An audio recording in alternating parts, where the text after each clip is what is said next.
My name is Christine O'Connor, and I'm going to be doing a presentation on the Oric Company and how its business continuity plan allowed it to be resilient in the face of Hurricane Katrina. Oric is a vacuum manufacturing company that was founded in 1963. Its company is dedicated to the American people and to keeping jobs in America. In 2005, Hurricane Katrina landed in the Gulf region. It hit New Orleans and the surrounding parishes and caused more damage than any natural disaster in American history. Estimates are that over 1,300 people died and there was over $125 billion in damage. Oric Company had its headquarters located in New Orleans. It also had a manufacturing plant and call center located 76 miles away in Long Beach, Mississippi.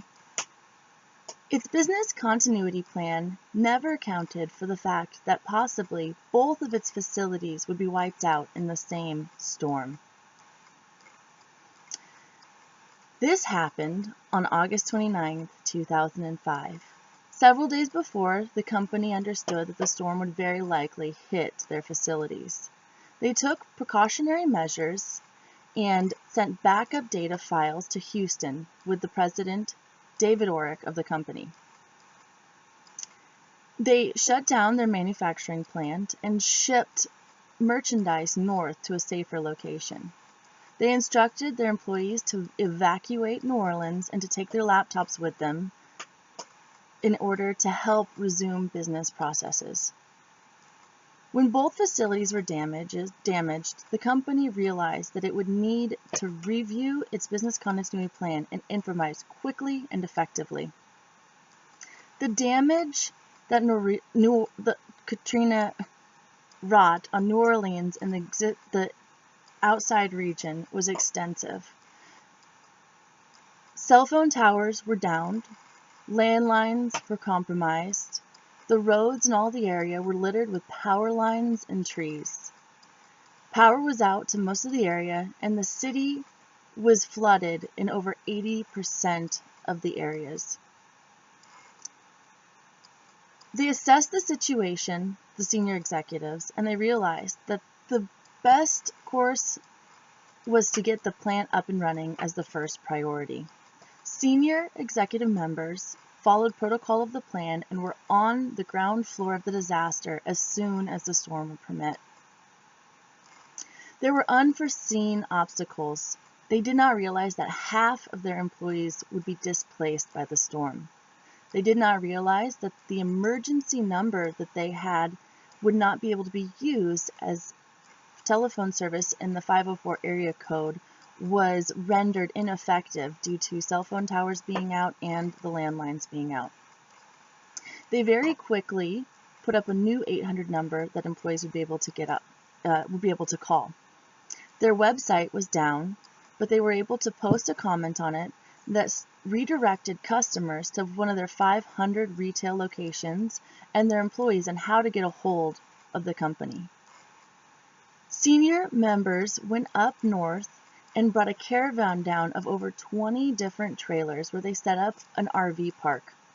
They brought in medical supplies, food, water, other supplies, backup generators, and were able to get the people housed and relatively comfortable in a short amount of time. They identified their key employees and put them work immediately to getting the plant up and running. On September 9th, the plan was up and running again. The company had taken critical IT functions, human resource functions, call center duties, and relocated them to satellite offices in Boulder, Colorado, and Dallas, Texas. While the original plan did not allow for both facilities to be compromised, they understood that they needed to immediately work to get secondary offices up and running immediately. They used business relationships, such as with IBM and UPS, to make these happen. The company had 2 weeks worth of reserve merchandise before its business would start to be compromised profitably. They had backup stocks at the plant and were able to make an arrangement with UPS. UPS would bring in critical supplies, water, and food in with their trucks, and they would leave with merchandise to take to the retail locations.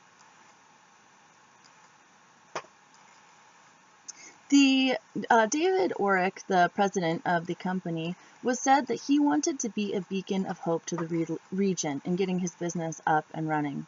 He wanted his employees to have a sense of hope and a reason to continue to move forward and understand that the place would eventually be viable again. This company was one of the first companies that were up and running after the storm. Within 1 month, they were able to start beginning to move business functions back to their office in New Orleans. After 2 months, almost all of the original business functions had been restored to that location. Unfortunately, 16 months after the storm hit, the company made a painful decision to move its plant out of the Long Beach location and into Tennessee.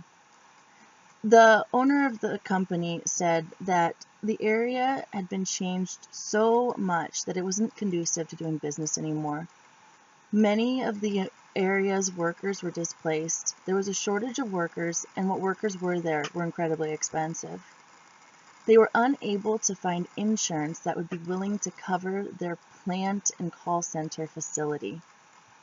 They kept their headquarters in New Orleans and moved the plant to Tennessee. The company was able to use the lessons it learned from putting together its business continuity management plan to be able to improvise and to execute very effectively all of the tasks it needed to do to get its critical business functions up and running again. The company continues to be committed to American manufacturing, its employees, and to creating a consistent and innovative product. Its reputation was unharmed in this, and customers were barely aware that the hurricane had damaged its facilities so poorly. Thank you very much, and I hope you guys all have a good rest of your finals week.